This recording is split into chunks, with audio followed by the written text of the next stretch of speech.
Party ఫిరాయించిన MLA Uppuleti కల్పనపై చర్యలు తీసుకోవాలని వైఎస్ఆర్సీపీ డిమాండ్ చేసింది.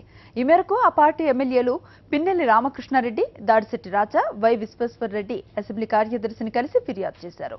పార్టీ ఫిరాయింపుల నిరోధక చట్టం కింద వెంటనే ఆమెను అనర్హురాలుగా ప్రకటించాలని కోరారు. అసెంబ్లీ సెక్రటరీ గారిని కలిసి మా పార్టీ నుంచి వెళ్లిపోయిన ఉప్పులేటి కల్పన గారిని డిస్క్వాలిఫై చేయాల్సిందిగా పిటిషన్ కూడా ఇవ్వటం జరిగింది. ఎందుకంటే చంద్రబాబు నాయుడు గారు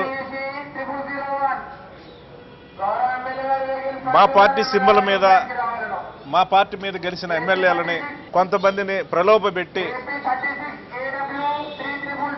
వాళ్ళకి ఆశలు చూయించేసి అనాథరైజ్డ్గా పార్టీలో నుంచి వాళ్ళని తీసుకుపోవడం చాలా దారుణమైన విషయం. వైపు కోర్టులో 20 మందికి సంబంధించినటువంటి ఫిరాయింపుదారులపైన చర్యలు తీసుకోమని మేము ఫైట్ చేస్తూ ఉంటే, ఇంకోవైపు బరి తెగించి కోర్టులంటే కూడా ఏమాత్రం భయం లేకుండా ఈరోజు మరో ఎమ్మెల్యేని తీసుకోవడం అనేటువంటిది చంద్రబాబు నాయుడు గారికి ప్రజాస్వామ్య విలువలపైన రాజ్యాంగం పైన ఏమాత్రం కూడా గౌరవం లేదనేటువంటిది స్పష్టమవుతోంది. ఈరోజు స్పీకర్ గారిని మేము డిమాండ్ చేస్తూ ఉన్నాం, మీరు వెంటనే డిస్క్వాలిఫై చేస్తూ నిర్ణయం తీసుకోండి. మన రాష్ట్ర ముఖ్యమంత్రి గారు చంద్రబాబు నాయుడు గారి పరిస్థితి ఏ విధంగా తయారైందంటే, కనీసం అసెంబ్లీని కూడా సమావేశపరిచి ధైర్యం చేయలేకపోతున్నాడు. ఎందుకంటే ఆయన ఓటుకు నోటు కోసం భయపడి, కేసీఆర్ గారికి భయపడి హైదరాబాద్లో కనీసం అసెంబ్లీని సమావేశపరిచి ధైర్యం చంద్రబాబు నాయుడు గారు చేయలేని పరిస్థితి ఈరోజు నెలకొంది.